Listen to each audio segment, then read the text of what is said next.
Kasih Tuhan tidak pernah berubah. Kasih Tuhan selalu ada di dalam kehidupan kami. Engkaulah sumber pertolongan kami ya Tuhan. Engkaulah sumber kekuatan kami. Engkaulah yang memelihara kehidupan kami. Bahkan seumur hidup kami, Engkau Allah yang ada dan selalu ada di dalam kehidupan kami.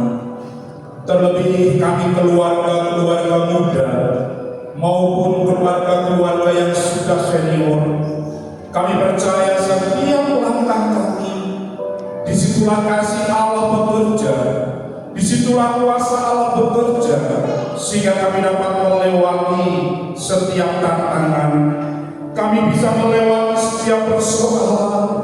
Bahkan kalau kami boleh ada sampai hari ini, bukan kuat gagah kami, tetapi oleh karena kuasa Tuhan, kasih setia Tuhan yang selalu ada di dalam kehidupan kami. Tuhan, saat petang hari ini, kami mau mendengar akan kebenaran firman-Mu. Siapkan setiap kami Bapa, jadikan kami seperti tanah-tanah yang subur, yang siap untuk ditanam benih firman Tuhan, dan biarlah benih itu akan hidup, tumbuh, dan berbuah, bahkan menghasilkan buah yang lebih lebat lagi di dalam kehidupan kami. Berbicaralah Engkau kepada kami ya Tuhan pada malam hari ini. Kami siap untuk mendengarkan-Nya. Di dalam nama Tuhan Yesus kami berdoa yang percaya, katakan amin. Silakan duduk Bapak Ibu. Ya, shalom. Shalom. Selamat malam. Ya, senang sekali kalau kami boleh ada di tempat ini pada malam hari ini. Tentunya yang pertama oleh karena kasih setia Tuhan yang Tuhan terus percayakan kepada kami, dan yang kedua terima kasih kepada Bapak Ibu Majelis yang sudah memberi kesempatan kepada kami untuk melayani Tuhan di tempat ini. Demikian juga terima kasih kepada Bapak Pendeta Pujo beserta dengan Ibu, dan tentunya seluruh pengurus GKJ Gramba dan orang-orang yang terlibat, baik itu pemimpin keluarga muda maupun siapapun ya yang terlibat di dalam acara persekutuan keluarga muda GKJ Gramba Merbabu. Sekali lagi saya mengucapkan terima kasih, dan kiranya ini tidak berhenti sampai di sini, tetapi mungkin suatu saat kita bisa bersama-sama kembali. Nah, Bapak Ibu yang dikasih oleh Tuhan, sebelum saya menyampaikan kebenaran firman Tuhan, alangkah baiknya kalau saya memperkenalkan terlebih dahulu, boleh deh? Tetap anak rupiah deh. Ya, itu keluarga kami. Saya dikasih nama sama orang tua itu cukup unik Bapak Ibu. Namanya itu Lagi. Ya. Lagi itu seakan-akan nggak seperti nama, ya, karena itu kata. Ya, mungkin ada di antara Bapak Ibu di dalam hati ngomong jeneng kok aneh. Ya. Jeneng kok aneh tidak hanya panjenengan ingkang rumaos aneh. Ananging kula piyambak inggih ngraosaken aneh. Jenenge kula niku Lagi, ya aneh, tetapi untungnya ada tambahnya Kurniawan untuk memperjelas nama saya. Ya, jadi itu nama saya Lagi Kurniawan. Kemudian istri saya Emi Kristiani, ini istri saya. Nah, kemudian anak kami dua, ya, nomor satu itu SMA kelas 2, Steven namanya. Kemudian yang kecil tadi masih balita 4 tahun, namanya Stella Morensa. Jadi kami sudah, ya, boleh dikatakan senior gitu, tapi ya belum juga. Kami pernikahannya tahun ini pernikahan perak Bapak Ibu, 25 tahun, tepat bulan September nanti ya, tahun ini kami genap berusia 25 tahun. Saya sudah mau emeritus ini, ya, sebentar lagi. Kalau Pak Pujo kurang berapa tahun Pak? Saya kurang 6 tahun, sedikit ya. Karena kami pensiun itu 60 tahun, ternyata sama. Ya Pak Bejo juga 60 tahun, saya 54 tahun ini. Ya. Kemudian kami tinggal di Omah di Santan. Pernah lewat depan Polsek Mertoyudan, itu ada Indomaret, belakangnya sedikit itu ada perumahan. Kami tinggal di situ. Kemudian kami dan keluarga melayani di Lembaga Pelayanan Mahasiswa Indonesia, dan oleh karena anugerah Tuhan, saya dipercaya menjadi kepala perwakilan yang menjadi pemimpin yang ada di Magelang ini untuk melayani di area target kami Kedung. Jadi kota Kabupaten Magelang, Temanggung, Wonosobo, Purworejo, plus Kebumen, itu area tanggung jawab saya beserta dengan 6 staf yang ada di bawah koordinasi saya. Ya, itu saya rasa cukup sampai di situ ya. Nanti mungkin sambil ramah-ramah kayaknya tadi sudah ya ramah-ramahnya. Biasanya saya itu kan persekutuan dulu, tetapi kok tadi sudah makan dulu. Jadi saya rasa ini sudah tidak ada snack lagi ya Pak Gu. Masih. Oh ya, karena tadi sudah diisi bensin begitu luar biasa, ada sate, kemudian ada macam-macam ya. Tetapi saya baru makan sate, berarti masih punya kesempatan yang lain. Oke, saya rasa itu yang kita akan masuk. Kita tolong untuk operator karena saya tidak bawa pointer. Nah, tema kita malam hari ini adalah berbicara tentang Forever Young. Apa itu Forever Young? Tadi sudah disampaikan oleh Pak Agung. Nah, secara harfiah ini memang artinya itu selamanya muda. Ya. Kenapa saya angkat tema ini? Karena saya ingin sekalipun kita keluarga yang sudah senior, tetapi memiliki hati untuk Tuhan, memiliki hati untuk pasangannya, itu selalu muda, selalu memiliki jiwa muda, dengan harapan baik di dalam pelayanan kita, baik di dalam keluarga kita, sekalipun maaf Yuswa kulolan panjenengan menika boten nemali ananging kulolan panjenengan menika kedah nggadhahi antusias, semangat untuk melayani Tuhan maupun untuk melayani pasangan dan keluarga kita. Nah, bukan berarti juga Forever Young ini kita menolak proses penuaan secara alami. Nah, tetapi lebih kepada bagaimana kita menjaga kualitas hidup yang positif yang seringkali dikaitkan dengan jiwa muda. Artinya saya katakan bahwa Forever Young ini adalah komitmen kita untuk bagaimana kita terus bertumbuh, terus beradaptasi, terus merangkul pasangan kita, terus melayani pekerjaan Tuhan dengan semangat yang tak pernah padam. Amin. Kita mau menjadi orang-orang yang memiliki jiwa muda, sekalipun kita sudah senior seperti Bu Rati sama Pak Yosef kita, hampir 40 tahun pernikahan, tetapi kalau saya melihat semangat untuk melayani, semangat untuk mengasihi, semangat untuk keluarga, pasangan suami istri, untuk anak-anak dan keluarga besar, itu luar biasa. Nah, oleh sebab itu kita akan baca bersama-sama di dalam Roma 12 ya ayat 11. Coba kita akan baca sama-sama. Oh ya, sebelumnya maaf, ada yang duduk dengan tidak pasangannya. Nah, karena nanti ada, tapi single parent ya? Atau single? Oh, oke. Kalau single parent boleh duduk sama yang single parent ya. Yang bawa pasangan, saya berharap bisa duduk bersebelah dengan pasangannya, supaya jangan sampai terbuka. Monggo Pak, sebelum kita masuk lebih lagi, ya kita banyak interaksi. Saya tunggu. Kau punya belakang. Gini Pak. Oke.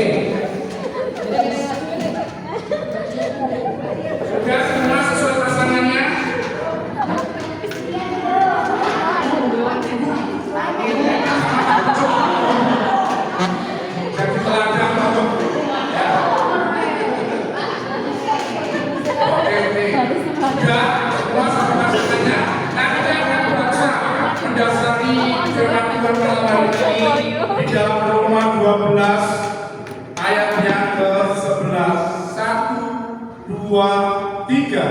Janganlah hendaknya kerajinan kendor, ialah kamu menyala-nyala dan layak itu. Nah, saudara yang dikasih oleh Tuhan, di dalam kitab Roma, yaitu dibagi menjadi dua bagian. Ya, pasal 1 sampai pasal 11 ini berbicara tentang doktrin atau pengajaran kekristenan yang mendasar atau yang utama di dalam kita. Kemudian di dalam pasal 12 sampai dengan pasal 16 ini berisi tentang kewajiban utama orang Kristen. Nah, salah satunya adalah melakukan pekerjaan Tuhan, melayani Tuhan dengan giat sebagaimana tertulis di dalam Roma. Jangan diganti dulu. Di dalam Roma pasal 12 ayat 11 ini firman Tuhan memperingatkan kita, melarang kita dengan tegas untuk jangan kendor, jangan lesu atau mundur di dalam pekerjaan Tuhan.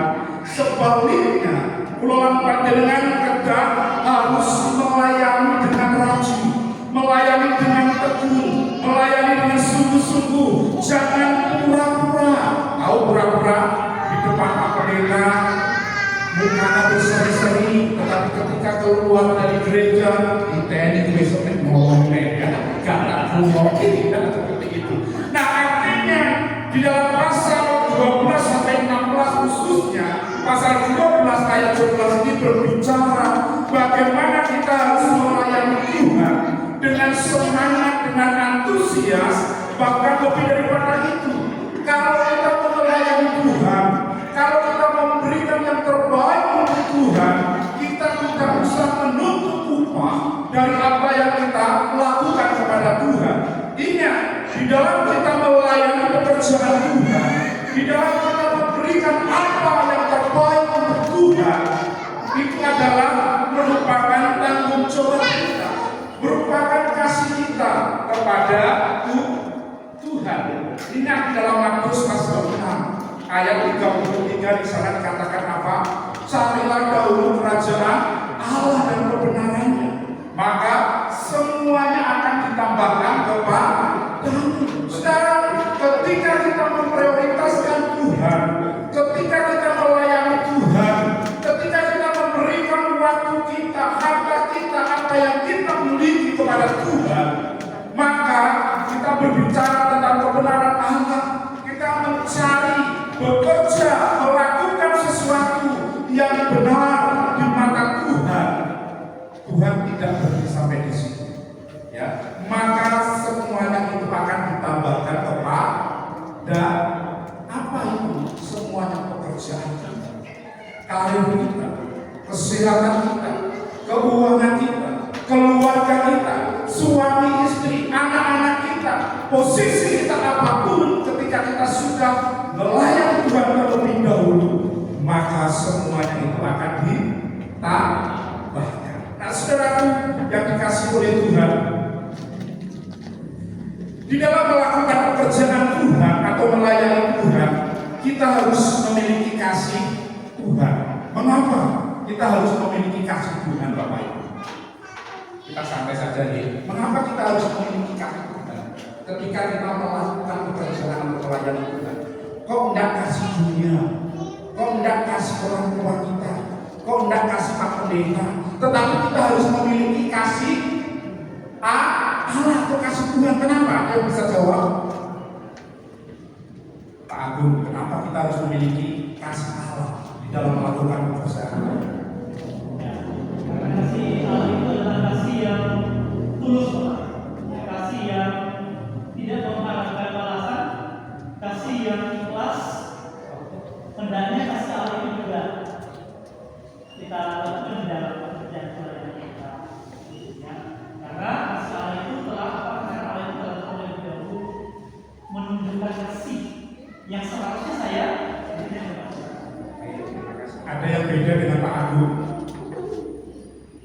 Ada Pak Sinten Pak Sinten Pak Nugroho, monggo Pak. Ya, karena kasih Tuhan pasti tidak bisa. Jadi seperti Pak Agus juga sangat tulus. Jadi tidak bersalah tanpa apa.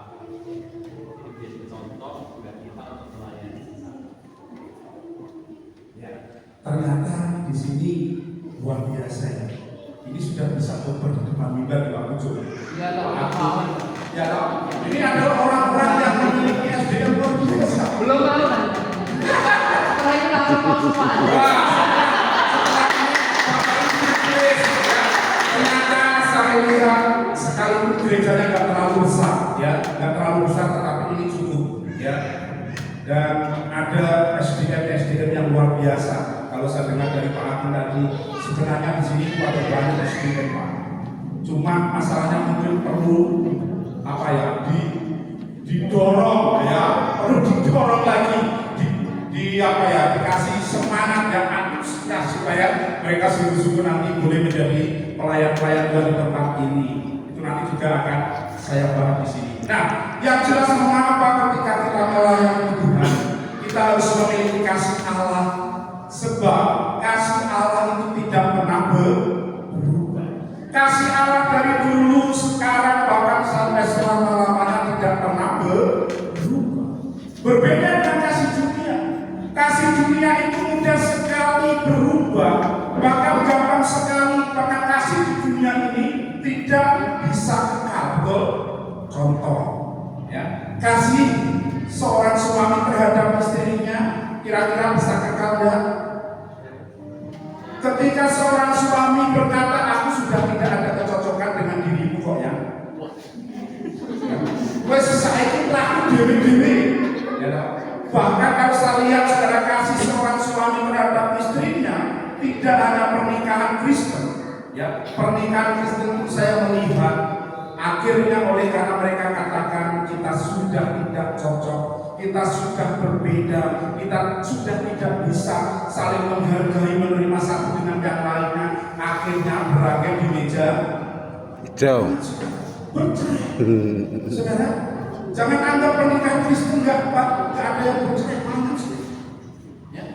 Oleh sebab itu kasih di dunia ini tidak pernah ada yang kasih seorang istri, kasih seorang suami atau istri suatu saat bisa berubah, betul? Ketika mungkin suami lagi mapan, ya, posisinya uangnya banyak, ya, setiap kali datang dari kantor, wah, papa pulang ya, saya siapkan kopi, ya. Tetapi ketika mungkin ada pengurangan tenaga kerja, posisinya tidak baik-baik, bahkan keuangannya tidak baik-baik, ngapain papa? Terus mulai, ya. Nah, sudah aku yang dikasih kasih seorang suami terhadap istrinya, kasih orang tua terhadap anaknya, kasih kakak terhadap adiknya, kasih pimpinan terhadap bawahannya, kasih seorang sahabat terhadap sahabatnya, kasih seorang pacar terhadap pacar sekalipun, itu bisa berubah. Yang tidak pernah berubah adalah kasih Allah. Amin. Kasih Allah tidak pernah berubah.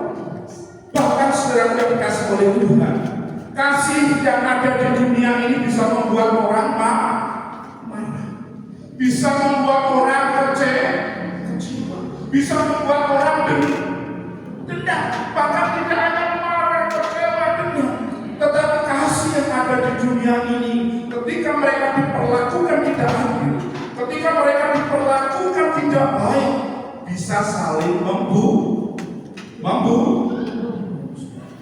Ada banyak berita, ya, suami membunuh istri, orang tua membunuh anak, bahkan sebaliknya, betul, pacar membunuh pacarnya, banyak kali. Kenapa?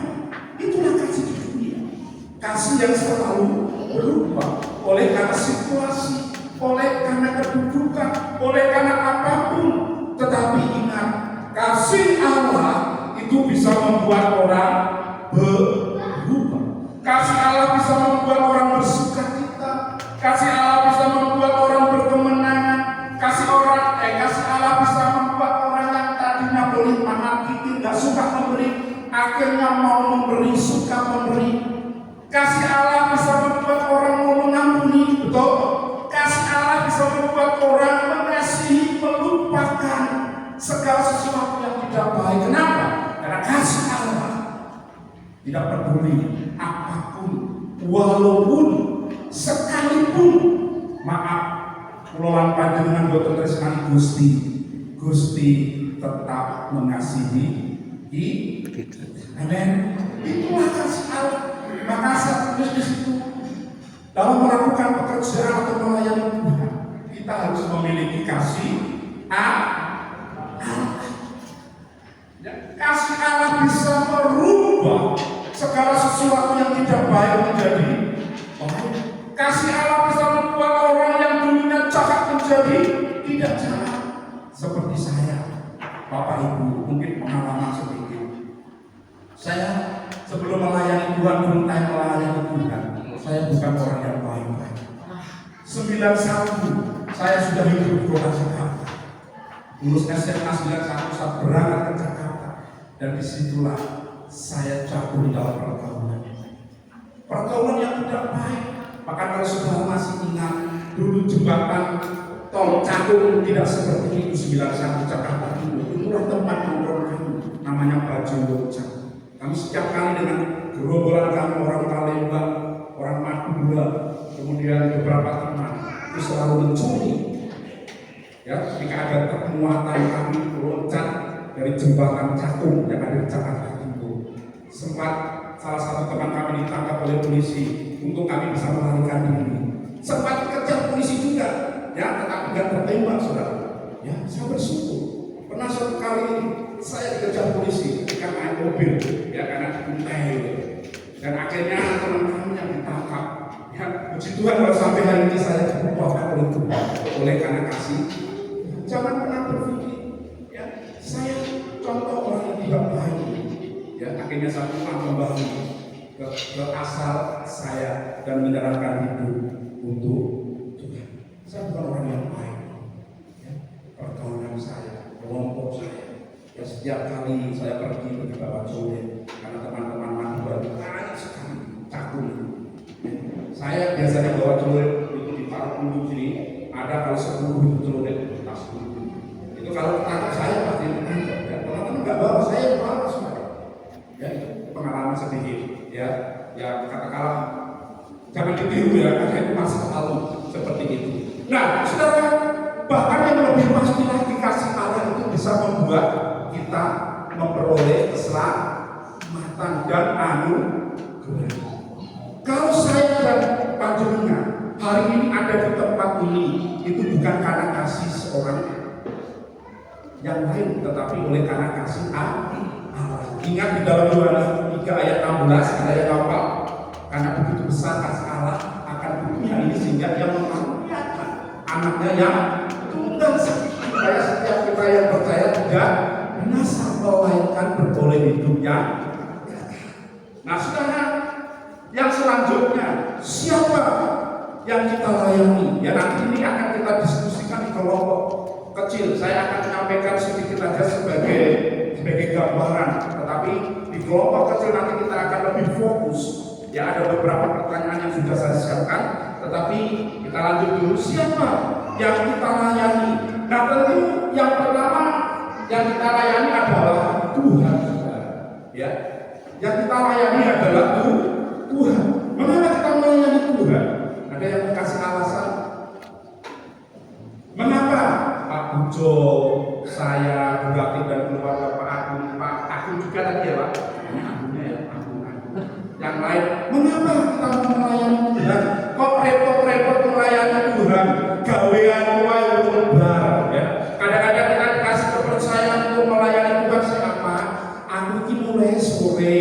Siapa sih nom-nom bae? Nanti ketika yang muda-muda dikasih tahu, oh aku apa gak enak? Si tua mulai berubah. Nah, saudara, itu juga yang terjadi di gereja kami. Ya. Ada yang menjawab, mengapa kita harus melayani Tuhan? Tak pancing. Ya, mungkin yang pertama sebagai rasa syukur kita atas kebaikan Tuhan, oleh karena keselamatan, oleh karena pengampunan, oleh karena pekerjaan, oleh macam-macam. Mungkin ada yang lain. Panjenengan itu loh melayani Tuhan ngopo itu. Ya. Mengapa kita harus melayani Tuhan? Memuliakan Tuhan, meneladani Tuhan. Yesus, bukankah Yesus melayani, datang ke dunia ini, Yesus tidak menjadi seorang yang dilayani. Tetapi Yesus datang ke dunia ini malah melayani. Artinya saya dan saudara ini adalah meneladani Tuhan Yesus, ya, memenuhi kebutuhan orang-orang kudus, bukan ketika nanti Pak Agus sama istri jadi WL di sini, ya, memenuhi kebutuhan orang-orang kudus kita bisa memuji Tuhan dengan baik. Tadi ada pemain keyboard, ya, ada yang berdoa pembukaan Pak Pendeta. Bukankah itu memenuhi kebutuhan orang-orang kudus? Betul? Menjawab panggilan Tuhan. Ya, kalau saya dan Pak Bujo memang melayani penuh waktu, ya, saya dan keluarga tidak bekerja di tempat yang lain. Kami hidup sepakat berserah hanya kepada Tuhan karena memang tidak bekerja di bidang sekuler. Dulu saya sempat bekerja di Sampurna, istri saya dulu sempat kerja kepala bagian di salah satu perusahaan. Kami keluar, ya, karena kami tadi menjawab panggilan Tuhan. Bukan karena saya melayani tidak ada pekerjaan, saya keluar dari pekerjaan yang mapan, istri keluar dari pekerjaan yang mapan, punya anak buah. Tetapi ketika saya melayani Tuhan, justru ya mungkin secara finansial kami jauh ya dibandingkan bekerja secara sekuler. Tetapi saya mendapatkan kebahagiaan itu tidak dapat kami cari di tempat yang sebelum kami melayani Tuhan. Kami bekerja, ya, kami tahu bekerja di perusahaan, ya, kami tahu bekerja sebagai apa dulu ikut di tak itu ya pernah, ya, bahkan macam-macam, ya, seperti itu. Tetapi oleh karena panggilan Tuhan, ya, saya dan keluarga akhirnya melayani Tuhan penuh. Wah, nah ketika melayani Tuhan yang perlu kita ingat adalah apa Bapak Ibu di dalam Ulangan 6 ayat 5, kasihilah Tuhan Allahmu dengan segenap hatimu, dengan segenap jiwamu, dengan segenap kekuatan. Nah, yang perlu kita ingat ketika kita melayani Tuhan, ketika kita melakukan pekerjaan Tuhan, maka kita harus mengasihi Tuhan Allah dengan segenap hati kita, dengan segenap jiwa kita, dengan segenap kekuatan kita. Kenapa? Karena Tuhan lebih dulu melayani kita.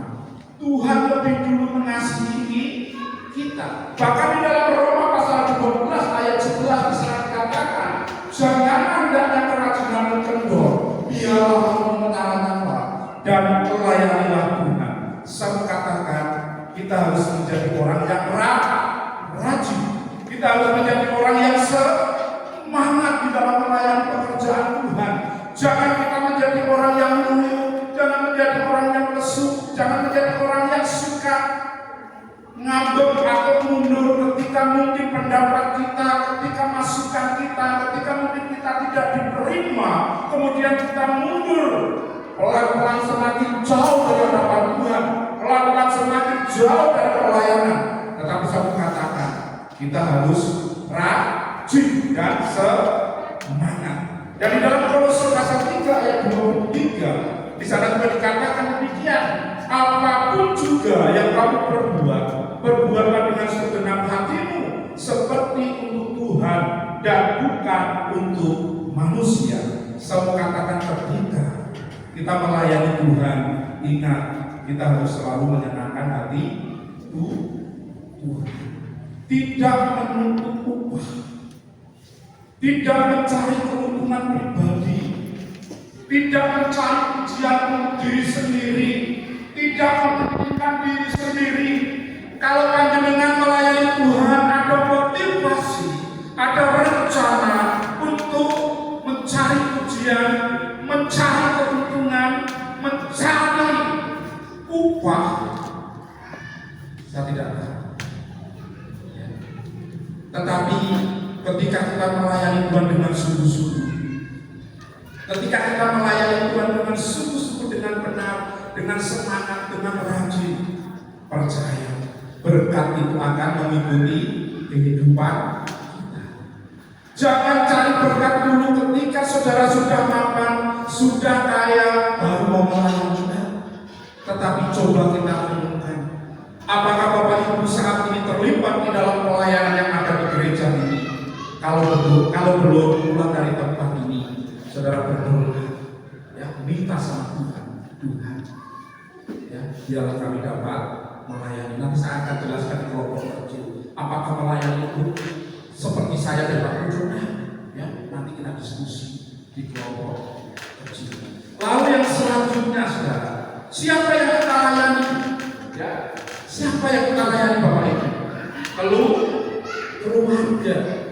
Mengapa kita melayani keluarga? Ya, karena ini merupakan panggilan untuk memuliakan Tuhan. Ini adalah tanggung jawab kita sebagai orang tua untuk mengasihi, untuk memelihara anak-anak kita, untuk membesarkan anak-anak kita. Nah, mengapa kita melayani keluarga? Supaya kita tahu, ya, peran suami atau istri yang benar. Seharusnya suami atau istri itu mengasihi pasangannya, saling mengasihi, saling menghormati satu dengan yang lainnya. Ya, nanti juga akan kita diskusikan di sana. Nah, sekarang tidak hanya itu, ya, tetapi ini merupakan cara untuk menabur dan menanamkan nilai-nilai kemanusiaan di dalam keluarga kita, untuk membangun fondasi keluarga yang kuat, untuk memperkuat ikatan keluarga, dan salah satu cara untuk mengasihi sesama. Keluarga itu ada suami, ada istri, ada anak, ada orang tua. Mengapa kita harus melayani keluarga? Ya, di dalam Roma pasal 12 ayat 7 sangat katakan, jika karunia untuk melayani, baiklah kita melayani. Jika karunia untuk mengajar, baiklah kita mengajar. Kemudian ayat 10, hendaklah kami saling mengasihi sebagai saudara dan saling mendahului dalam memberi hormat. Alangkah indahnya ketika pasangan suami istri, alangkah indahnya antara orang tua dengan anak saling mengasihi, saling menghormati, saling melengkapi, tidak melihat kekurangan tetapi saling menutupi kekurangan itu. Siapa yang merasa lebih, mereka harus menjadi berkat bagi keluarga yang kurang. Amin.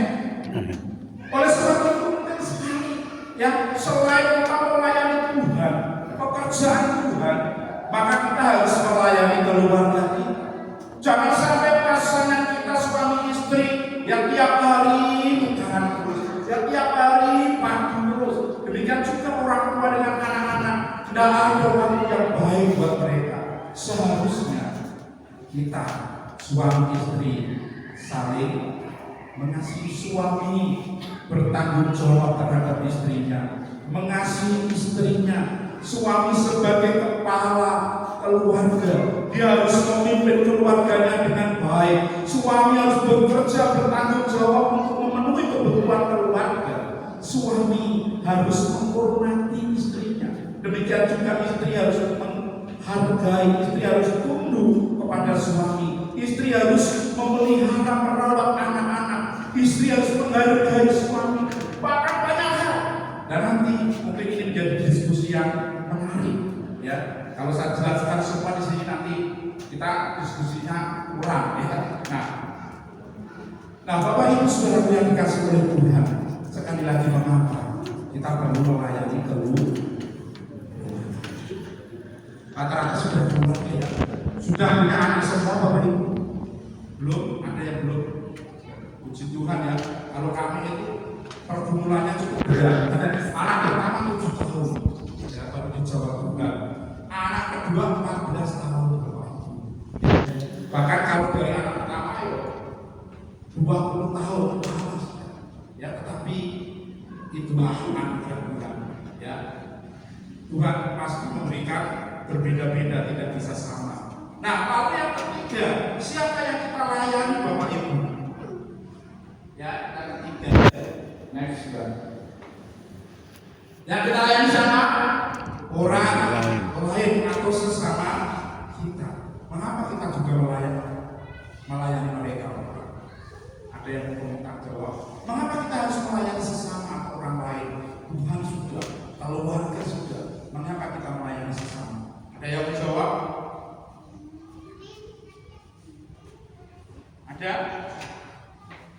Melayani adalah panggilan. Kalau kula panjenengan menika saged ngeladosi, ya sederek-sederek sanes, keluarga besar mungkin, tetangga mungkin, teman kantor, teman pabrik, apapun. Itu artinya kita melayani adalah panggilan tertinggi. Ya. Melayani adalah panggilan tertinggi dari sebuah kekristenan yang kita ikuti. Melayani adalah perintah Tuhan. Ya. Ngapain kalau nggak perintah Tuhan kita lakukan? Ngapain kalau kita panggilan tertinggi dari sebuah kekristenan kita mau lakukan? Amin. Mau Bapak Ibu melayani orang lain? Nah di dalam Galatia 5 ayat 13 di sana dikatakan demikian. Saudara-saudara, memang kamu telah dipanggil untuk merdeka, tetapi janganlah kami mempergunakan kemerdekaan itu sebagai kesempatan untuk kehidupan dalam dosa, melainkan layanilah seorang akan yang lain oleh kasih. Bahkan Amsal 3 ayat 27 bisa dikatakan, janganlah menahan kebaikan daripada orang-orang yang berhak menerimanya, padahal engkau mampu melakukannya. Yang perlu kita garis bawahi, mengapa kita melayani orang lain, mengapa kita melayani sesama kita. Ingat Bapak Ibu, ketika kita bisa berbuat baik, selagi kita mendapat kesempatan, selagi ada kesempatan untuk berbuat baik, jangan pernah menunda-nunda untuk menolong orang lain. Dan kalau kita bisa dan mampu, kenapa kita tidak menolong orang? Amin. Jangan pernah menunda-nunda kebaikan kita. Jangan pernah menunda-nunda untuk kita bisa menolong orang lain, melayani orang lain. Kalau kesempatan itu ada dan kita bisa dan mampu melakukannya, kenapa tidak? Amin. Ada pengalaman mungkin di antara Bapak Ibu melayani orang lain. Hal yang sepele, yang kecil, pernah mendoakan orang sakit di luar teman gereja, keluarga kita di luar itu pernah. Kalau Pak Pendeta pasti sering ya, yang jemaat. Ada yang pernah mendoakan orang lain? Pernah ya Pak? Pernah. Memberi sesuatu kepada orang lain? Pernah? Saudara, sekalipun kami nggak orang kaya, tapi kami belajar untuk memberikan sesuatu kepada orang lain. Tidak hanya doa. Ya. Saya dengan tim saya yang ada di Semarang, kami punya namanya itu produk berkah. Kami menampung anak-anak yang kurang mampu, kami sekolahkan. Ya, SMA sampai kuliah. Dan puji Tuhan angkatan pertama sudah banyak yang kuliah, sudah lulus, yang membimbing, ada yang di UNES, ada yang di STT juga, ada di STT, ya. Sekarang ada yang bekerja di Jakarta, ada yang di Jogja, ya. Kami bukan orang kaya dengan itu. Ya, bahkan rumah om saya itu, disitulah base camp kami. Kami tidur bersama dengan mereka sebelum pindah ke Magelang. Ya, kami punya satu kamar, om saya punya satu kamar, dan kamar yang lain 5 kamar itu dipakai anak-anak. Satu kamar ada yang 2, ada yang 3, ada yang 1. Ya. Sekolah mereka kami yang biayai, makan mereka kami yang tanggung, free semuanya. Kami bukan orang yang kaya, ya, tapi kami mau ya selagi ada kesempatan menolong mereka yang sangat membutuhkan. Dan saat ini sudah berjalan hampir 2013 sampai sekarang ya kami mulai. Ya, sudah hampir 12 tahun. Kalau ada di antara Bapak Ibu yang pengen sekolah tapi dari keluarga yang benar-benar gak mampu, bisa hubungi saya. Ya, benar-benar gak mampu, ya, gak punya orang tua atau gubernur atau apalah, ya mau sekolah SMA, kami siap menampung. Tapi dengan catatan, ketika kamarnya masih tersedia, karena memang kami gak punya yayasan ya pribadi, jadi rumah pribadi itu kami buat kamar-kamar gitu kan. Jadi itu. Jangan nunggu menjadi orang yang kaya. Jangan nunggu kita punya materi yang banyak baru mau melayani orang lain. Amin. Layani orang lain. Saya berharap kalau saudara melayani orang lain, gereja di tempat ini pasti bangunnya akan penuh. Amin. Pasti akan penuh. Ya. Pasti akan penuh. Nah, saudara yang dikasih oleh Tuhan. Lalu yang selanjutnya, nah, siapa yang dapat melayani?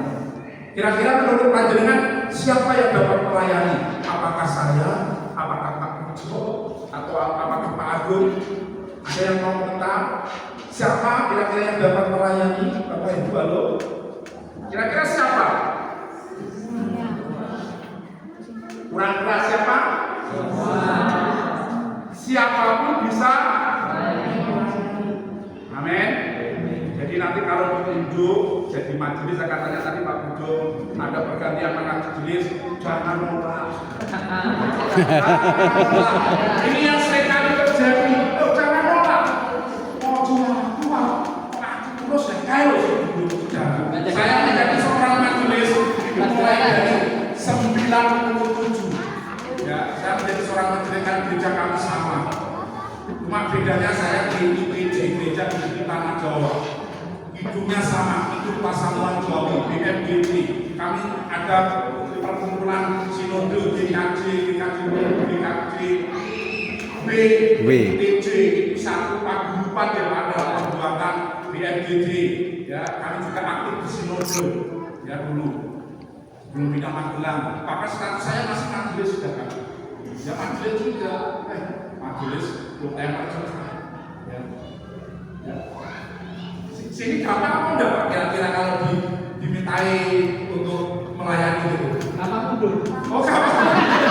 Pak, berarti tadi pas ya melayani Tuhan jangan Bapak pukul, loyo, lesu, tapi kita harus semangat, antusias menerima jabatan ilahi. Ya mungkin bedanya kalau majelis kan yang dapat bayar. Sama saudara, saya melayani Tuhan bukan tak bayar. Ya, yang bayar siapa? Tuhan. Nyatanya saya dengan itu masih hidup, saudara. Masih hidup. Saya nggak digaji saudara. Kalau saudara lembaga hanya memanggil kami secara lembaga. Ya, kami ada di Indonesia itu mulai 1960. Tapi kami dari lembaga memang polisinya seperti itu. Tetapi saya digaji oleh doakan besok tanggal 12 sampai 15 saya ada rakernas di Bogor. Ya, tanggal 9 saya sudah berangkat sampai tanggal 15, cukup lama ya, untuk memikirkan pelayanan dan pelayanan seluruh Indonesia. Itu. Ya, saudara Bapak Ibu, jangan mundur ya, jangan hubungan. Ya, ketika disegel sedikit oleh pendeta atau majelis atau pendaping atau semenami kok pendeta majelis itu loh tidak namanya itu.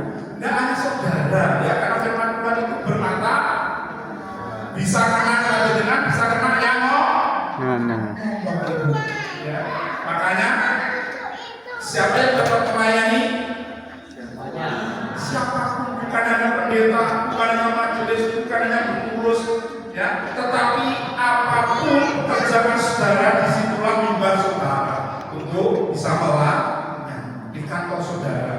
Jadilah seorang yang berdampak, jadilah seorang yang menjadi berkat di lingkungan saudara. Di sekolah, jadilah sekolah itu menjadi mimbar saudara.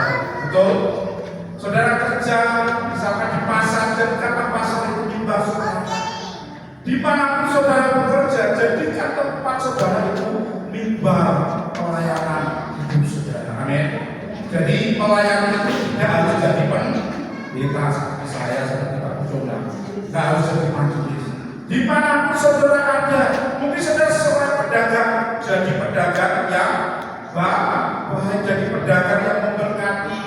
Jangan jadi pedagang yang curang, timbangannya sekitar 10 tinggal 9 ton.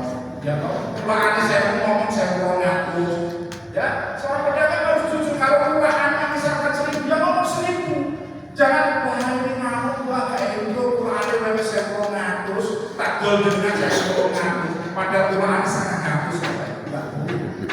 Kita harus menjadi pedagang yang jujur. Di mana saudara ada, disitulah mimbar saudara untuk bisa melak. Nah, sekarang yang dikasih yang di sini yang sudah terlibat terlibat dalam pelayanan di gereja siapa? Bisa angkat tangan. Pelayanan, misalkan jadi BL, pemain musik, singer, terima tamu, kolektor, macam-macam pelayanan dari semuanya. Semuanya. Semua lah. Ya. Masa, doa, kunjungan. Nah, Hampir semua. semua ya. Pelayanan ya. Di taman itu ya. Ketika kami asrama 1 tahun, ya. Kalau di LPM itu sekali lulus kuliah, semua kan sarjana memang di LPM itu harus sarjana S1. Ya nggak boleh nggak sarjana. Itu pun masih dimasukkan kelas namanya pusat latihan amalan agung 1 tahun di Jakarta. Di situ kami nggak bisa pulang seenaknya, ngepel aula, ngepel toilet, makan bergilir, apa yang ada itu yang dimakan. Bahkan ketika kami masuk sudah berkeluarga itu nggak pernah, ya selama 1 tahun jarang ketemu dengan istri, ketemu dengan anak, ya berjauhan. Ya. Demikian juga ketika istri masuk PLA, saya juga nggak bisa ketemu. Itulah prosesnya demikian rupa, tetapi kami taat ya sebagai seorang hamba. Ikut aja kalau saudara dibentuk di proses di tempat ini, ada Pak Pendeta, ada majelis, ikuti saja. Amin. Ikuti saja. Nah, sebagai kesimpulan, ya malam hari ini bisa ditampilkan dan kita akan baca sama-sama yuk kesimpulan kita. 1, baca sama-sama ya kesimpulan apa yang disampaikan, tapi nanti kita akan masuk di kelompok kecil, lebih secara detail ya kita membahas apa yang saya sampaikan tadi. 1, 2, 3. Di dalam melakukan pekerjaan Tuhan atau melayaninya, kita harus memiliki kasih Tuhan. Kita harus melayani Tuhan, keluarga, dan orang lain dengan rajin, tekun, sungguh-sungguh, semangat, dan tidak menuntut upah karena melayani adalah tanggung jawab kita. Siapapun dapat melayani pekerjaan Tuhan. Nah, saudara yang dikasih oleh Tuhan, sebelum kita akan masuk di dalam doa, dan kita juga nanti akan naikkan satu lagu tentang bersama keluarga melayani Tuhan. Istri saya akan bersaksi sedikit yang mungkin 2-3 menit untuk mereview kembali apa yang saya sampaikan dan memberikan motivasi semangat buat kita semua malam hari ini. Monggo, lebih kesempatan.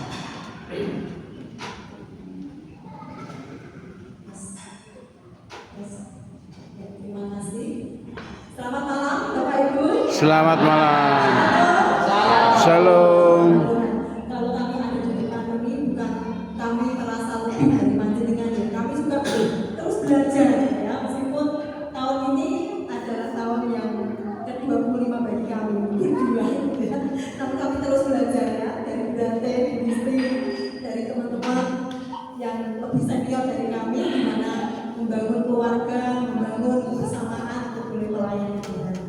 Nah, kesaksian saya ini singkat saja. Pertemuan yang tidak terduga dengan Pak Lagi ya. Mengingat dulu ya, 25 tahun yang lalu. Saya diperlukan Pak Lagi itu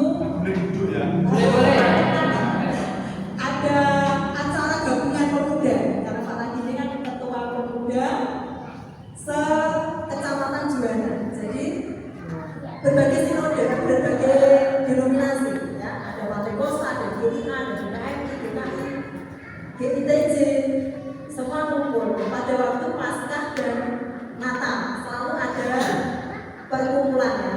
Namanya apa? Forum Komunikasi Pemuda. Nah, tidak hanya Kecamatan Juwana ya Bapak Ibu, tapi juga sudah kena dari Sansa, ngumpul semua. Ada ratusan pemuda-pemuda di situ. Saya bertemu, tapi belum kenal karena dia kan petinggi ya. Orang penting, saya hanya menggembira ya, ikut karena juga ada kerjaan lain sibuk, jadi juga hanya bisa memandang dari jauh. Ternyata Tuhan berkata lain. Ketika saya sudah bekerja selama 2 tahun di PT Samarinda Bras ya, mungkin panjenengan pernah mendengar. PT ini juga cukup besar. Pada waktu itu di Juwana ada beberapa pabrik yang dibangun dan saya dipercaya di salah satu pabriknya itu. Nah, ketika Natal Pemuda Gabungan omongan gitu kan. Saya kok hati saya kok nggak tenang ya kerja di pabrik seperti itu. Pulang malam, berangkatnya pagi, dan ketemu dengan orang-orang yang dengan berbagai latar belakang yang ngomongnya jorok, ngomongnya kasar. Wah, saya nggak kuat gitu kan. Pengen yang tentu gitu. Akhirnya buat buka jalan, ada rombongan admin dan keuangan di LPI Pati waktu itu. Lalu saya melamar di situ dan tidak berharap diterima ya, karena ada banyak pesaing juga di sana. Dan tidak tahu ya, karena ini mungkin kehendak Tuhan, saya yang diterima. Nah, karena mintek terus kok dilarang sama Kuino. Kecangkok Pak Mardi, lalu beliau melayani bersama-sama di LPI Pati, lalu dipindah di LPI Semarang setelah dipanggil 10 tahun, di Semarang 15 tahun, dan diundang jalan 2 tahun. Nah, bersyukur melalui rangkaian perjalanan ini saya melihat bahwa apa sih peranan kita sebagai suami dan juga sebagai istri di tempat ya. Ketika kami menikah pun itu nggak mulus Bapak Ibu, meskipun berdua ini hamba Tuhan, tetapi untuk menikah itu nggak ada sekolahnya ya. Jadi waduh, hanya bisa melihat, bisa sharing dan mengalami. Dari pengalaman itu kita bisa tahu, oh seperti ini rasanya. Pas awal-awal itu berat sekali ya, 1 sampai 5 tahun itu berat sekali buat kami ya untuk adaptasi, karena dari hati yang berbeda, dari keluarga yang berbeda, dari pengalaman hidup yang berbeda. Meskipun satu kecamatan dijualnya, karena kami beda desa aja nih, satu kecamatan beda desa, tetapi juga dengan latar belakang yang berbeda. Sulit sekali, sempat berkata, tidak benar ini jodohku gitu kan. Kok kita kok angel kayak gini, angel gitu, setiap hari angel. Apalagi ketika awal-awal menikah itu, September kami menikah, November saya telat ya, hamil, lalu Januari keguguran. Januari keguguran, wah itu kan mental sekali di tempat ya, apalagi di kampung itu orang-orang kan, lalu setahun kemudian saya hamil lagi, keguguran lagi. Nah, banyak orang juga sampai, kayak mandul dong, gabung dong, orang pinter dong, seperti itu. Lalu ya Tuhan, Yesus tolong, sampai saya tuh merasa, wes orang usah naik kembali gitu kan. Ada saudara-saudara yang punya bayi kan, ada malaikat itu ya, hutan, selapanan gitu, sempat drop juga. Dan itulah peran suami di sini. Dan saya bersyukur bahwa suami yang memotivasi ya, yang menerima ya, meskipun waktu itu belum diberi anak oleh Tuhan, sampai 7 tahun kali menanti, beberapa kali kemudian ya menerima. Itu poin 1. Lalu yang kedua adalah mengasihi ya, mengerti, mendengarkan, lalu menyemangati. Ayo sisok gitu. Dengan Tuhan kita bisa. Lalu yang selanjutnya adalah kita saling mengampuni. Mesti ada konflik. Serohani kita apapun mesti ada konflik. Jadi tetap andalkan Tuhan dalam kehidupan rumah tangga kita. Jangan merasa kita mampu, jangan merasa kita bisa, tetapi hadirkan Tuhan dalam rumah tangga kita. Nanti kita akan bahas lebih lagi di kelompok kecil. Terima kasih Pak. Oke, tetap di sini kita sama muda kita semua untuk bangkit berdiri. Kita akan naikkan lagu ini bersama-sama, dan ada musiknya kan sudah Pak. Ada musiknya, kita silakan. Yang suami istri bisa berangkulan atau berpegang tangan atau rangkulan ya. Kemudian yang nggak bawa suami atau istri bisa sama temannya ya. Ya, bisa bergandengan ya, jangan kiri yang bawa suami, yang bawa istri ya.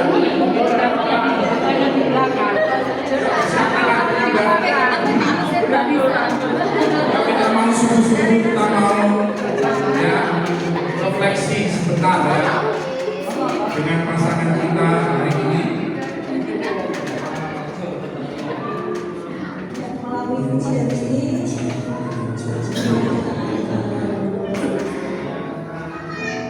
untuk selamanya. Saudara bisa ambil waktu dengan pasangan saudaranya. Dan ada yang akan bisa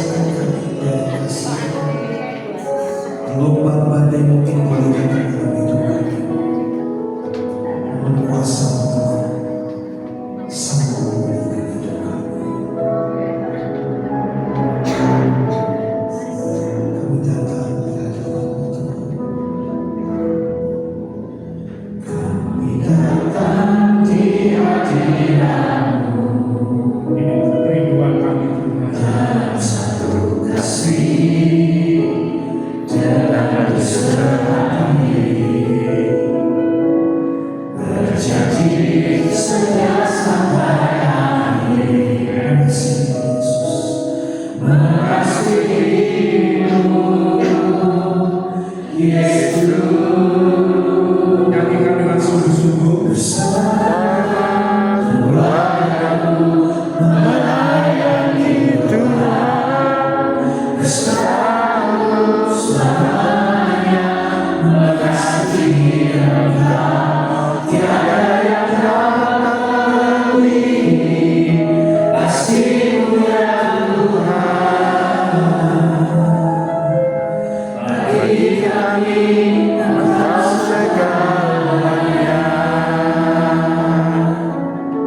Rasakan setiap saya pujian ini, saudara.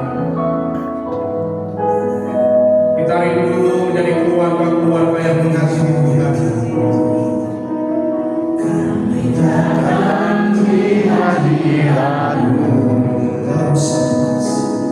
Dalam satu kasih dengan segenap diri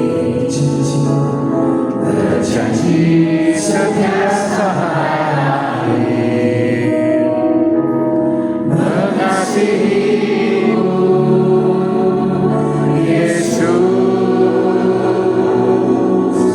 Bersama keluargaku melayani Tuhan, bersatu selamanya mengasihi Engkau. Tiada yang dapat melebihi kasih-Mu ya Tuhan. Bagi kami Engkau segalanya. Badai hidup coba menghalangi, namun kuasa Tuhan buka jalan kami.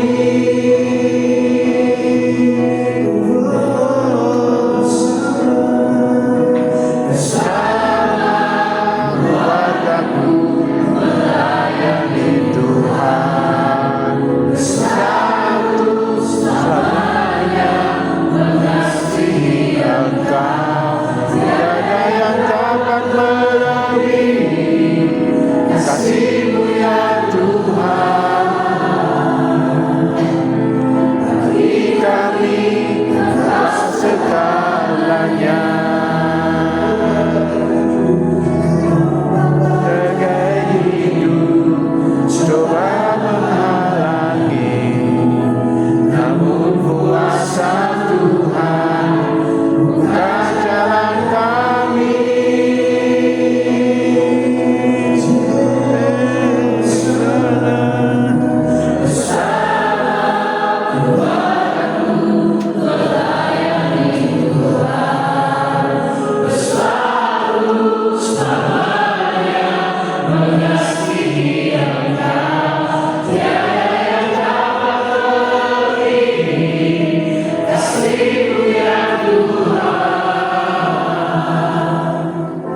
Bagi kami Engkau segalanya. Bagi kami Engkau segalanya. Bagi kami Engkau segalanya.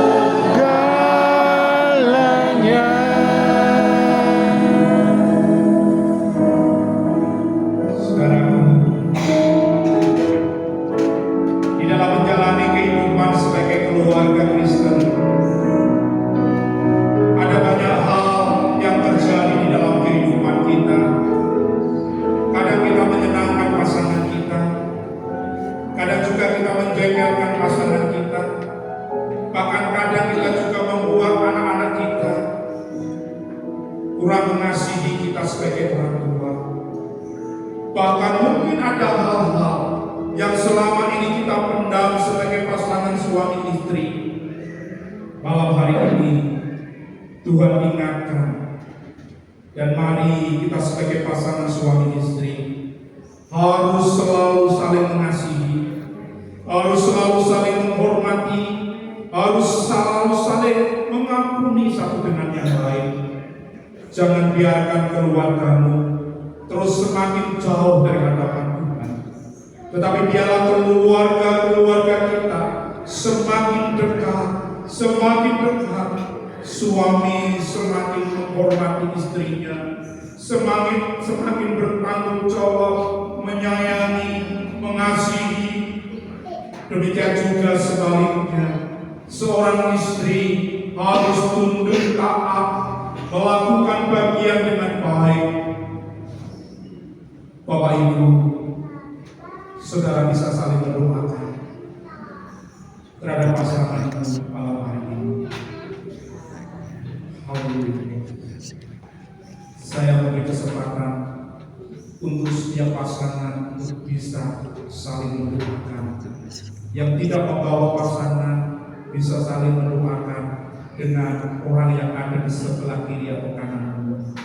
Haleluya. Mari Bapak Ibu, doakan suami kita, doakan istri kita, doakan anak-anak kita, doakan keluarga kita.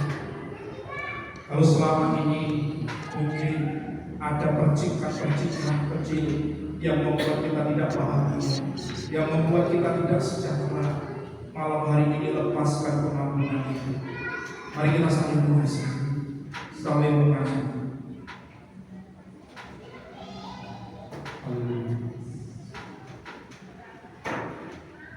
Bapak Pendeta Pujo akan berdoa untuk setiap kita malam ini.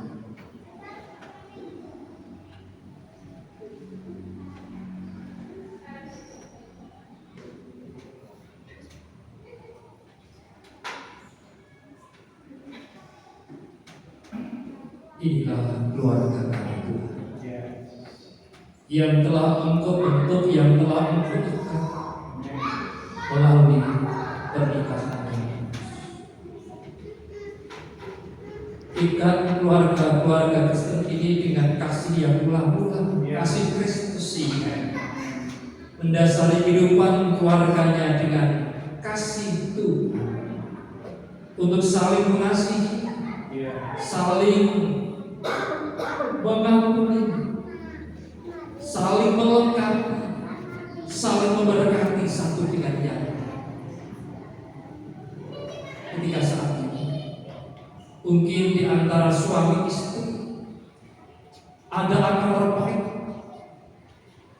ada hal-hal yang mungkin di dalam hati amarah, kebaikan, kejadian. Melalui kuasa-Mu ya Tuhan, kami rindu untuk mau melepaskannya, mengampuninya, sehingga di dalam hati kami, dalam pikiran kami, pikiran-pikiran yang suci dan jernih, hati yang tertata. Ikatan kemarahan yang mengikat kami, yang menjadikan keluarga kami tidak damai dan tentram, di dalam nama Tuhan Yesus Kristus dipatahkan dan mendapatkan pemulihan. Ketika saat ini di antara kami sebagai suami istri, sebagai orang tua, ada hubungan yang tidak baik dengan anak-anak, yang mungkin kami sebagai orang tua ataupun sebagai suami dan istri belum dapat menjadi contoh dan teladan yang baik bagi anak-anak kami. Ampuni kami Tuhan dan sebagainya, berkati anak-anak kami. Kami melepaskan pengampunan itu kepada anak-anak. Demikian juga ketika saat ini kami memiliki hubungan yang tidak baik dengan orang tua kami, mungkin dengan mertua ataupun orang tua, kami rindu untuk saat ini malam dipulihkan oleh Tuhan, sehingga damai, sukacita, kerukunan dan kebahagiaan itu mewarnai kehidupan kami pribadi masing-masing. Oleh karena itu kami masyarakat untuk keluarga diberkati dalam bangsa kehidupan rumah, ikat dengan kasih yang mula-mula, sehingga dimampukan untuk dapat menghadapi segala pergumulan tantangan kehidupan dengan senantiasa berpaut kepada Tuhan. Tantangan-tantangan yang ada, mampukan kami untuk untuk senantiasa menghadapinya dengan bersatu hati, bergandengan tangan, sehati sepikir, sehingga kami dapat melewati tantangan itu seperti janji Tuhan secara suatu dalam waktu yang indah pada saat. Berkati untuk anak-anak kami dalam pertumbuhan perkembangan, dalam studinya dan dalam masalah. Berkati untuk setiap pekerjaan usaha kepala kami masing-masing, sehingga apa yang kami kerjakan disertai diberkati Tuhan berhasil. Demikian juga apa yang kami harapkan sebagai sebuah keluarga Kristen dituntun diberkati Tuhan sehingga dapat terwujud. Saat ini mungkin ada kerinduan bagi keluarga-keluarga yang merindukan omongan atau anak yang merindukan kematangan. Anugerah Tuhan kesehatan, kekuatan, dan pada saatnya Tuhan anugerah anak-anak yang berkenan rumah tangga. Demikian juga ketika saat ini ada keluarga-keluarga yang merindukan untuk tempat tinggal rumah untuk ditempati. Kami percaya Tuhan juga memberkati karya kerja di sini akan mendatangkan tempat tinggal rumah yang layak dan kita. Demikian juga Tuhan saat ini ada sebagai seorang yang telah ditinggalkan oleh orang-orang yang dikasih dan merindukan untuk mendapatkan pasangan. Kami yakin dan percaya tangan-Mu senantiasa mereka memberkati dan akan memberikan pasangan hidup yang terbaik bagi saudara-saudara kami yang sangat merindukan pasangan. Sebagai saudara yang saat ini mungkin juga harus berjuang untuk mendampingi anak-anak, diberikan pendidikan, dan kami percaya Tuhan juga anugerah pasangan hidup yang sepadan dan seiman dan dapat bangun satu kehidupan rumah tangga yang berbahagia. Terpujilah nama Tuhan Yesus kekal sampai selama-lamanya. Di dalam nama Tuhan Yesus kami telah bersyukur berdoa, dan semua yang percaya katakan amin. Silakan duduk. Nah, mungkin bisa ditampilkan pertanyaan untuk kita diskusikan. Bisa foto mungkin ya sebelum masuk di dalam kelompok kecil. Waktunya berapa menit Pak di kelompok kecil? 30 menit ya. Bisa di foto atau di supaya bisa kita bicarakan di kelompok kecil ya. Apa yang seharusnya menjadi urutan prioritas di dalam hidup berkeluarga? Apa peranan suami istri dalam keluarga? Apa yang dikatakan kita mengenai menjadi orang tua yang baik? Ini berhubungan dengan kita ya, keluarga, pelayanan, dan kehidupan kita tentunya. Kita akan diskusi. Di sini ada Pak Pujo, bisa berbagi Pak Pujo juga. Oke, sudah, kita langsung saja ya Pak. Masuk di dalam kelompok kecil berarti sampai jam 8 kurang 15 ya. Monggo diatur rumah. Kita akan segera masuk ke kelompok masing-masing. Yang ibu-ibu bersama dengan ibu pendeta bisa ke ruangan sebelah. Di situ sudah disiapkan tempat duduk. Di situ nanti kita mau berbicara. Ibu-ibu, yang bapak-bapak kita tetap di tempat ini. Namun kita akan maju ke depan setelah nanti kita bersama dengan Pak Pendeta.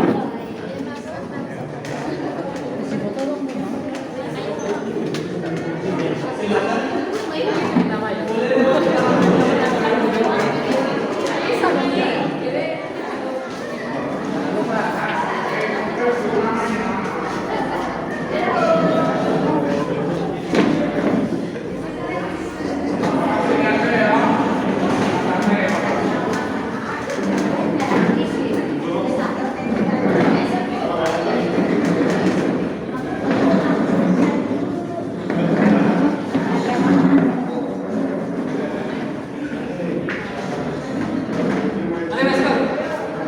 Saya baca ini aja.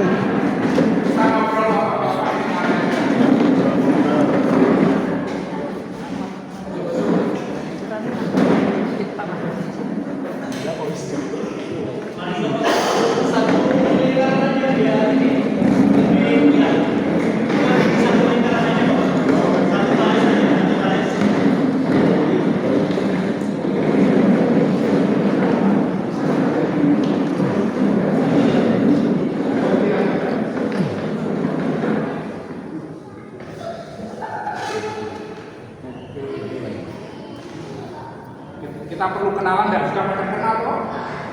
Bapak-bapak sudah kenal semua ya? Belum semua. Ada yang dari beda gereja. Mungkin kita kan ya kenalan singkat gitu ya, nama, tempat gitu ya, singkat aja ya, supaya kita saling mengenali.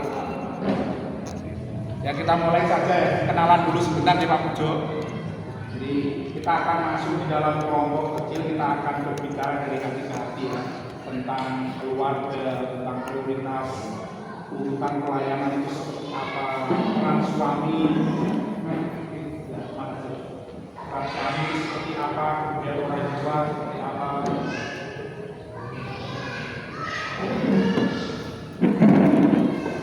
Oke, kita kenalan sebentar ya, karena ternyata ada yang belum kenal juga. Singkat aja.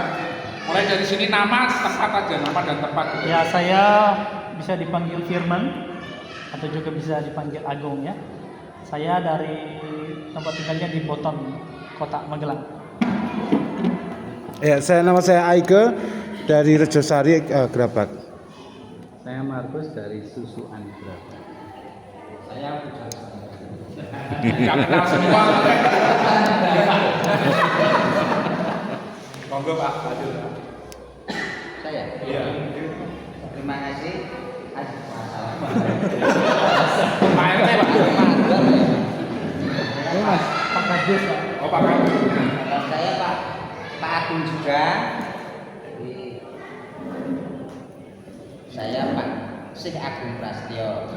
Rumah saya dari Dusun Sudimoro, wilayah 2 kilo dari tempat ini. Istri 1. Jangan dua loh Pak.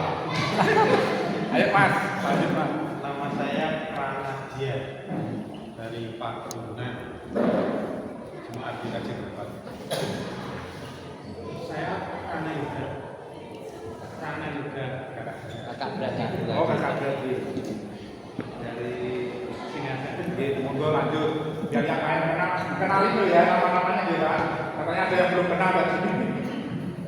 Nama saya Rian dari Pak Kebunan. Monggo Mas. Saya Rivaldi dari Banten. Rivaldi. Banten.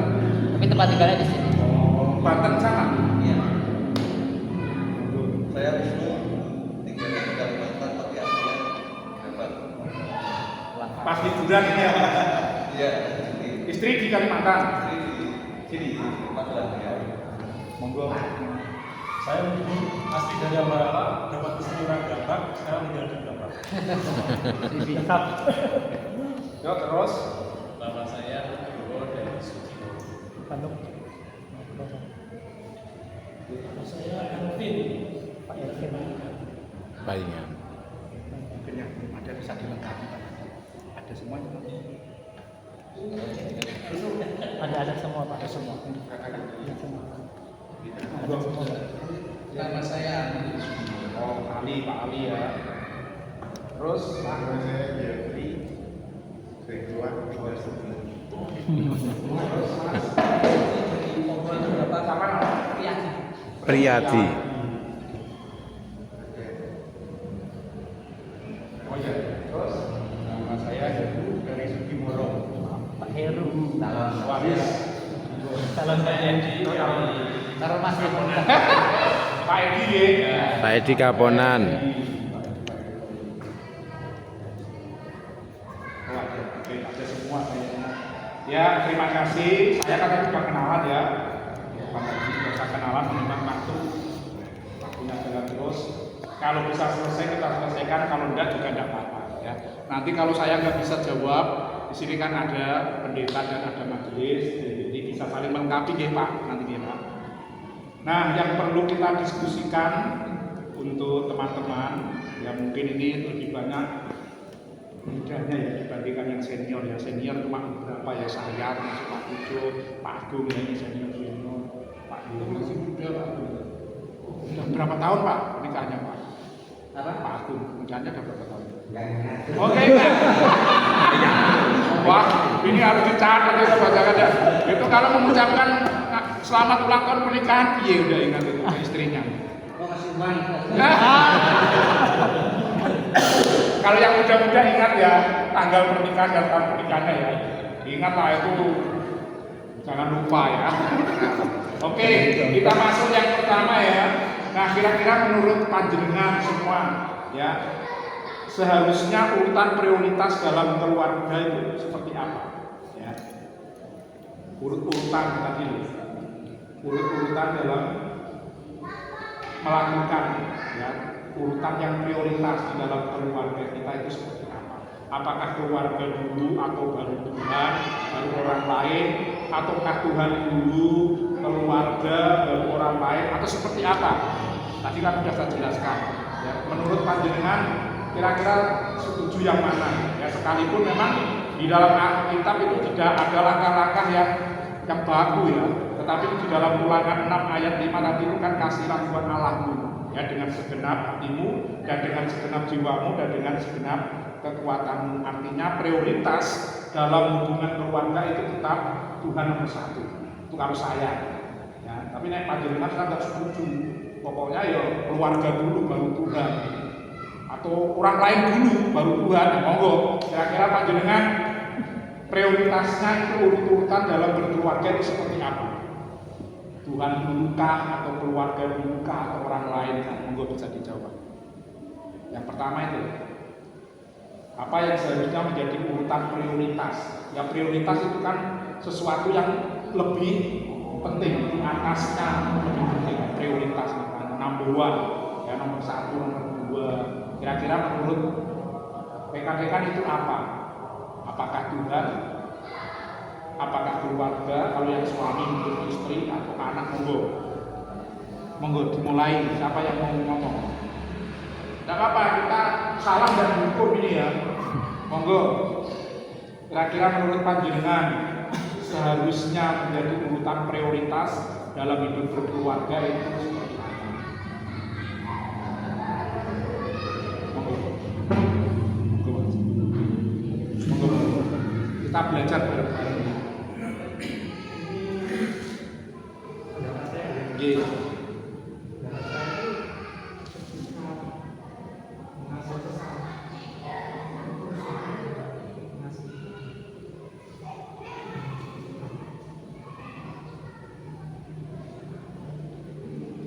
Mengasihi sesama.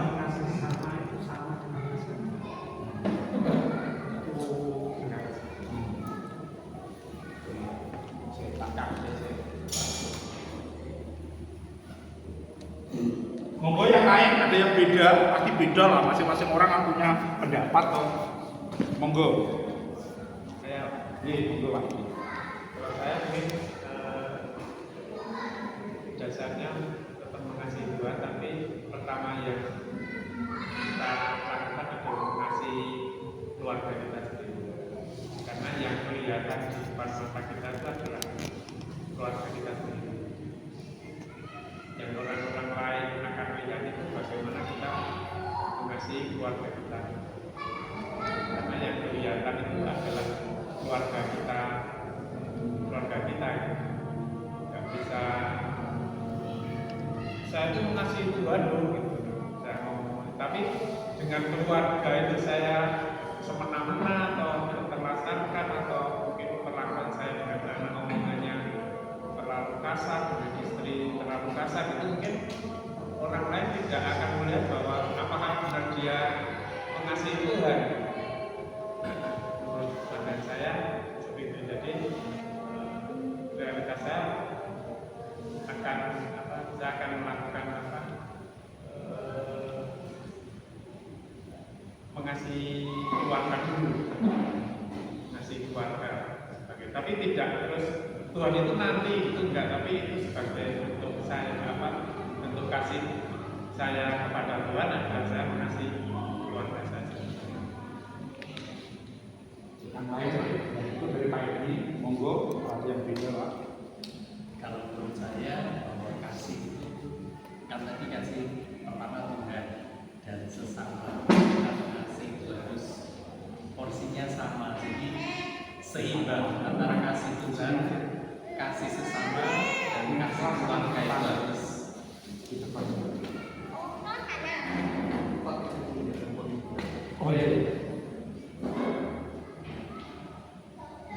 ya, jadi saya ulangi bahwa kasih itu harus seimbang. Jadi kita mengasihi Tuhan, tapi kita tidak mengesampingkan sesama, tidak mengesampingkan keluarga. Jadi porsinya itu bulat.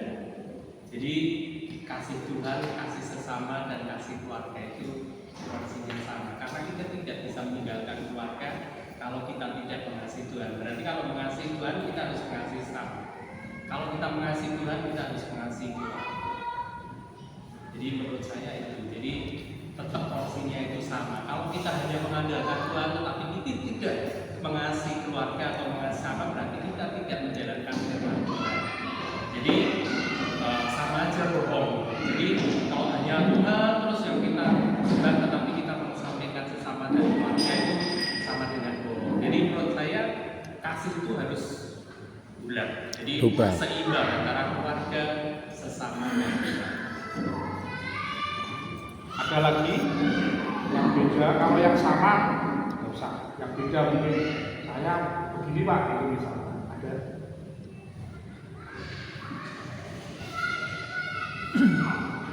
Ya, saya berpendapat. Kalau saya kembali kepada firman Tuhan yang mengatakan kasihilah Tuhan Allahmu dengan segenap hatimu, dengan segenap jiwamu, dengan segenap kekuatanmu, dan dengan segenap akal budimu. Kalau firman Tuhan katakan itu adalah hukum yang terutama dan yang pertama. Hukum yang kedua adalah kasihilah sesama manusia seperti dirimu sendiri, itu adalah hukum yang pertama dan yang kedua. Artinya begini bagi saya Bapak, kalau saya mengatakan saya mengasihi Tuhan tetapi kok saya tidak mengasihi istri saya, itu bohong.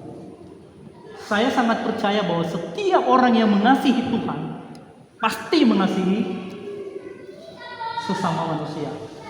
Jangan pernah kita mengatakan saya mengasihi Tuhan tapi tunggu dulu dengan teman saya, tunggu dulu dengan istri tidak. Itu sudah sepaket menurut saya. Setiap orang yang mengatakan saya mengasihi Tuhan sudah pasti dia mengasihi istrinya atau sesamanya. Itu kalau saya. Ini sharing saya secara pribadi Bapak Ibu, Bapak-bapak. Saya memang dari teologi ya Pak Pendeta, dan kami kita selalu dituntut untuk melakukan pelayanan dimanapun kita berada, ya seperti yang kita lakukan saat ini. Kadang saya dengan istri itu berbeda Pak, kadang saya berbeda.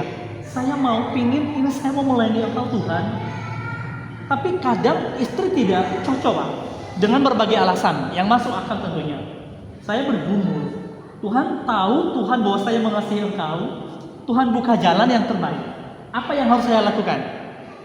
Kalau memang Tuhan izinkan saya lebih mengasihi Engkau lebih lagi, saya percaya kalau niat baik yang saya lakukan dalam melayani Tuhan, Engkau akan pasti membuka hati istri saya, Engkau akan melembutkan hatinya.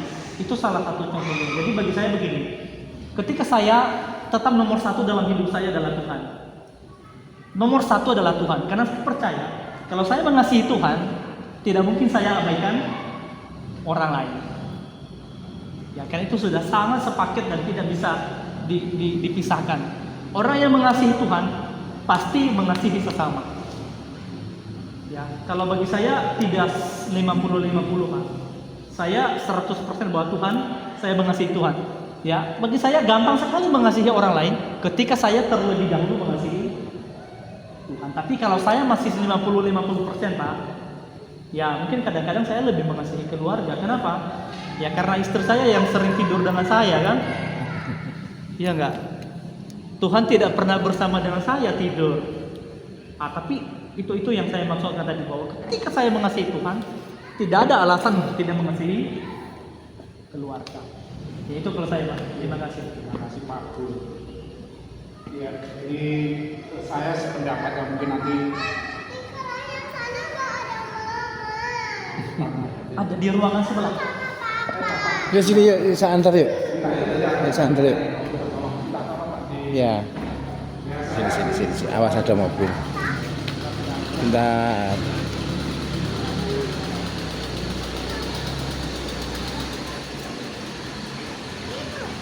Tunggu ya, ada mobil mau lewat.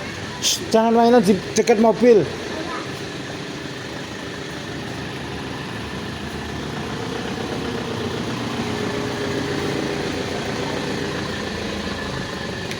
Ya, tuh ibu ada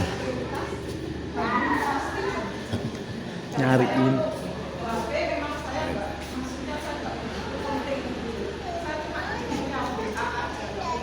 Itu tuh.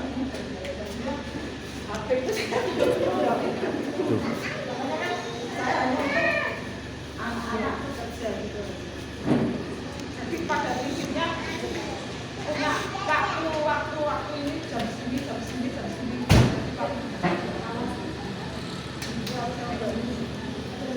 Enggak apa-apa. Sistematis sekali ya. Mati teratur gitu. Saya juga seperti itu jawabannya ini. Tapi ya ada fleksibel buat saya ya. Ada anak kecil gitu ya. Jadi ada di jalan saya naik motor aja ya. Ya, untuk nyanyi gitu ya sampai pekerjaan saya kan di jalan. Ya. Gitu kan jadi saya harus komit jam 3 pagi itu saya mesti bangun. Bisa suami saya, anak saya tidur. Saya bisa saya makan. Enggak. Enggak ngonten beda. Saya bukan ngonten.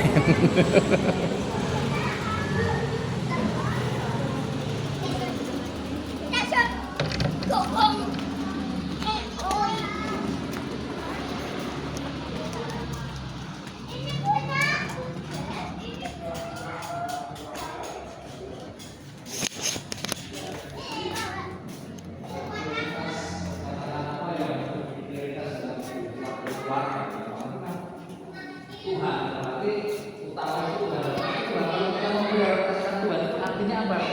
Artinya kalau kita memprioritaskan Tuhan dalam kehidupan kita berpelayanan keluarga itu yang kehendak Tuhan itu di atas segala-galanya. Artinya apa? Ketika dalam kehidupan berkeluarga tadi ada satu perbedaan dan ada satu hal yang berbeda antara suami dan istri. Nah, yang di sini yang diprioritaskan Tuhan berarti kehendak Tuhan yang mana yang harus dikerjakan, yang harus dilakukan. Perintah Tuhan apa yang harus dikerjakan, itu yang menjadi prioritas Tuhan. Artinya kalau kita memaknai tentang prioritas segalanya itu adalah Tuhan itu artinya melakukan kehendak Tuhan itu di atas segala-galanya. Menjadikan Tuhan itu di dasar dari segala-galanya. Ketika katakanlah kehendak Tuhan dalam waktu baru kita ramai lalu kehendak Tuhan itu berdamai, nah kita menghendaki berdamai, dan ketika dia tidak mau berdamai, yang penting kita mau berdamai. Itu yang kehendak Tuhan, yang prioritas Tuhan yang harus kita kerjakan. Lalu yang kedua, belajar tentang tadi prioritas pelayanan tadi ya. Kalau kita berprioritas pelayanan, tapi sering memberikan satu masukan. Kita melayani Tuhan itu dimulai dari keluarga. Seperti Mas Edi ketika, jadi dimulailah kita itu melayani dari keluarga. Dalam arti ya dari keluarga itulah ketika kita bisa melayani dalam arti saling mengasihi, maka di situ kita nanti akan bisa melayani orang-orang. Pelayanan itu dimulai dari keluarga. Maka prioritas keluarga itu sangat penting dalam arti itu. Ketika mungkin ya ada satu contoh saja, sering kami contoh, umpamanya kami situ ada istri sakit, saya ada sakit pelayan. Kan ini menjadi satu ini yang mana yang saya kerjakan? Saya nunggu istri yang sakit ini atau saya harus hayati? Ini kan dua hal yang sama-sama penting. Yang sama-sama penting. Lalu apa yang harus kita kerjakan? Yang kita kerjakan mungkin kita, saya harus melayani begitu ya. Pokoknya apapun yang terjadi saya harus melayani tentang kami bagaimana. Tapi di situ harus ada komunikasi. Bagaimana? Mau setia ataukah boleh saya tinggalkan untuk pelayanan atau enggak? Kalau orang istri mengatakan jangan tinggalkan saya. Berarti itu artinya apa? Ketika kita meninggalkan istri, lalu kan artinya kan istri lalu terluka, lalu istri tidak merasa dikasih dilayani. Lalu kita memberitakan orang lain, suami atau istrimu saja tidak akan melayani, tidak akan kasih. Mengapa kamu melayani orang lain? Mulailah dari ketika istri jangan. Sebaiknya kita melakukan ini, tapi silahkan kamu layanan bisa tidak. Tapi di situ kita kerja. Jadi ini hal tentang prioritas tadi. Jadi bagaimana sering mengatakan Pak saya ada urusan seperti ini, seperti dalam arti istri harus saya layani, saya harus tungguin karena sakit, akan untuk kebutuhan soko Pak gitu. Saya katakan urusin keluargamu, layani istrimu yang sakit dan pelayanan yang lain bisa dikerjakan ya. Itu salah satu tentang prioritas dalam hal keluarga. Itu Pak. Jadi saya sependapat juga dengan Pak Gubernur. Makanya di depan tadi saya jelaskan, kita itu melayani kan ada urut-urutan. Ya memang kita skala prioritas itu Tuhan. Tetapi kan yang kedua itu kan berbicara tentang keluarga. Makanya kalau boleh saya simpulkan Tuhan, kemudian keluarga itu dalam keluarga kita, kalau kita suami, otomatis kan pasangan suami istri itu yang prioritas di dalam keluarga itu, baru anak, baru orang tua. Jangan sampai kebalik ya, pasangan kita nomor berapa, anak nomor 1 atau orang tua, nggak boleh seperti itu. Kalau kita sebagai suami ya, sebagai suami lepas dari tadi yang prioritas Tuhan ya, lepas memang yang prioritas Tuhan, tapi di dalam pelayanan itu jangan sampai kita membuat keluarga kita berantakan tadi. Buat apa kita melayani luar biasa kalau keluarga kita tidak terlayani dengan baik?